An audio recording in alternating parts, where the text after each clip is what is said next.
You've been lied to, not by a villain, not by some evil mastermind, but by every commercial, every social feed, every self-help book with a glowing cover. The lie? That if you're not happy all the time, something is wrong with you. That real success means waking up every day feeling joy. That if you're not smiling, fulfilled, and emotionally at peace 24/7, you're broken. But what if the opposite is true? What if this relentless pursuit of happiness is actually the reason you feel disconnected, anxious, or empty? Carl Jung warned us about this over 100 years ago. Even a happy life cannot be without a measure of darkness, and the word happy would lose its meaning if it were not balanced by sadness. So in this video, I'm going to show you exactly why you were never meant to be happy all the time, and how chasing happiness too hard can destroy your peace, block your purpose, and leave you wondering why nothing ever feels enough. This isn't about giving up joy, it's about escaping the illusion that joy is all you're meant to feel. Let's begin. Point 1. Happiness as a product. They don't care if you're happy. They care if you want to be happy, because that want is profitable. You're not being offered peace. You're being sold a version of happiness that is just out of reach. And that's exactly the point. Every billboard, every influencer, every self-help title whispers the same seductive idea. Buy this, read this, click this, and you'll finally feel good. But that version of happiness isn't emotional. It's transactional. It's a moving target designed to keep you spending. This is why people with the most curated lives often feel the most hollow. They did everything right. The morning routines, the gratitude journals, the green smoothies. But inside, numb. Because they were chasing someone else's definition of joy, one manufactured by marketing teams, not shaped by their soul. Carl Jung would call this a collective illusion, a false idea that's so widespread we forget to question it. And that illusion creates an even deeper trap. When you're not happy, you don't just feel bad. You feel wrong. You start to believe there's something defective about you, that maybe you're just not as evolved as everyone else, that you're missing the one secret mindset trick everyone else seems to have. But here's the truth. There is no universal state called happy you're supposed to stay in. That idea was installed, not discovered. Jung once said, "The world will ask you who you are, and if you don't know, the world will tell you." And in today's world, what it tells you is, you are the smile, you are the brand, you are your mood, and your mood better be good. But life doesn't work like that, and neither does the human psyche. The goal was never to be permanently up. The goal was to be whole, and real wholeness includes sadness. It includes doubt.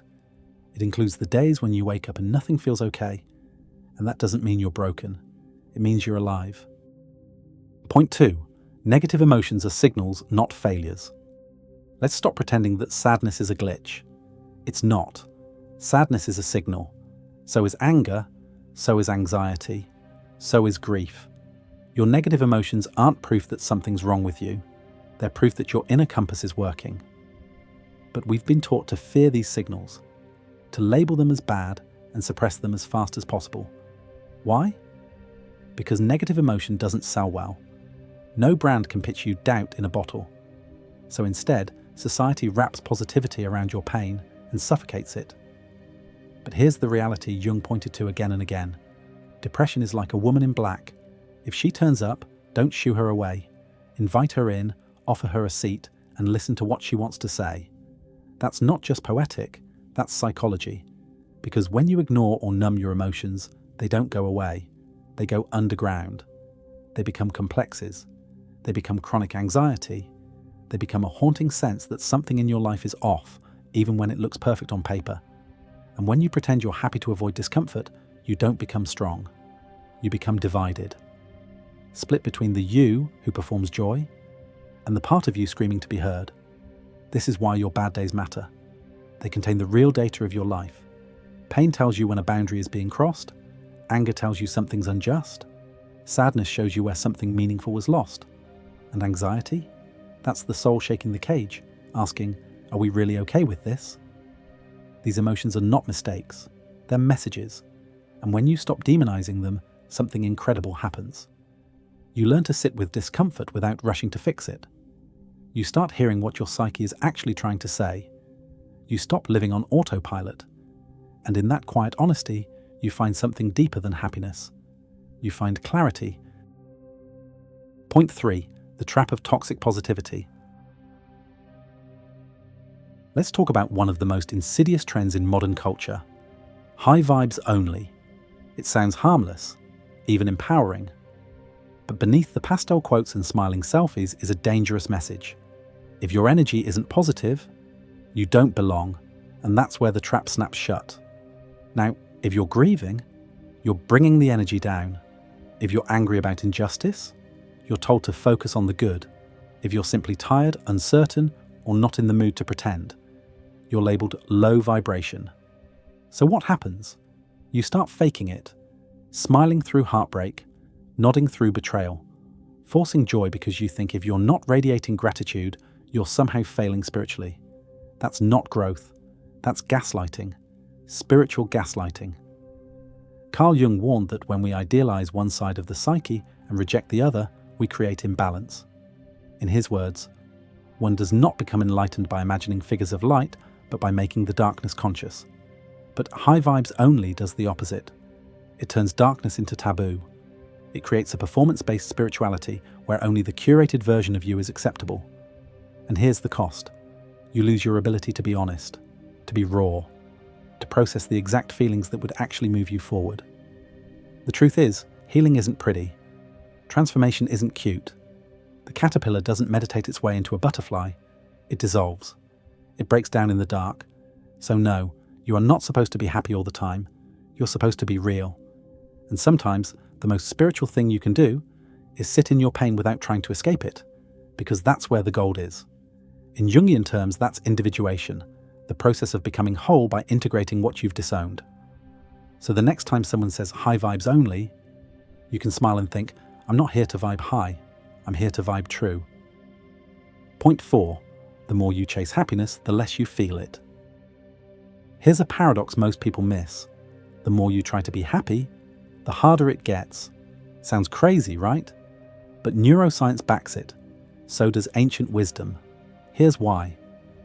When you constantly chase happiness as a goal, like it's something to achieve, you train your brain to scan for what's missing, not what's real. Every moment becomes a test. Am I happy now? Is this relationship making me happy? Am I as happy as other people on Instagram? Suddenly, even good things feel like they're not enough. Why? Because you've made happiness the finish line. And by definition, that means you're never there. This is what psychologists call the hedonic treadmill. You keep running toward happiness, but it moves with every step, and eventually, you burn out. Carl Jung understood this instinct well. He saw how the ego obsesses over external symbols of happiness, success, status, even spirituality, while ignoring the deeper, quieter needs of the soul. He wrote, "The sole purpose of human existence is to kindle a light in the darkness of mere being. Not to be comfortable, not to be constantly euphoric, but to become conscious." See, happiness is not a state to capture. It's a byproduct of living in alignment, of facing your truth, of acting from wholeness. When you chase happiness directly, it slips through your fingers. But when you chase meaning, happiness follows. Think about it. Some of the most fulfilling moments in your life weren't purely happy. They were hard. They required growth. They came after grief, effort, change, and still, they left you with peace. That's because fulfillment comes with friction. Growth comes with resistance. And the soul doesn't want a life without challenge. It wants a life with depth. So instead of asking, am I happy yet? Try asking, am I real right now? Am I aligned? Am I facing what matters? Because when you stop forcing happiness, it starts arriving on its own terms. Point 5. The real goal isn't happiness, it's wholeness. Let's strip it all down.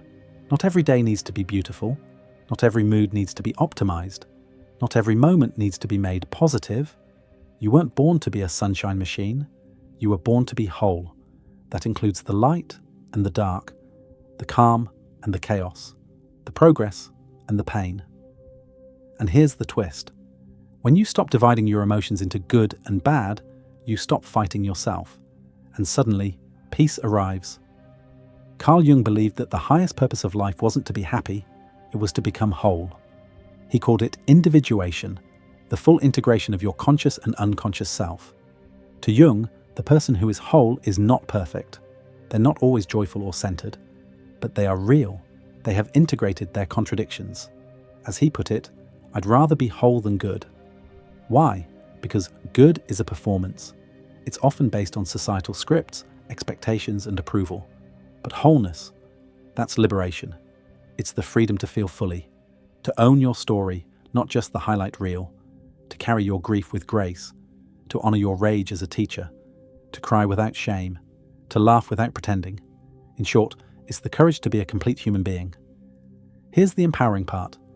When you stop chasing the illusion of constant happiness, you begin to cultivate something deeper, a quiet, grounded peace, a sturdiness that doesn't collapse when life turns hard, a relationship with yourself that is unconditional, not based on performance. And that's the gift of real inner work. So the next time you feel sad, numb, anxious, or angry, don't ask yourself, how do I get rid of this? Ask, what is this trying to show me?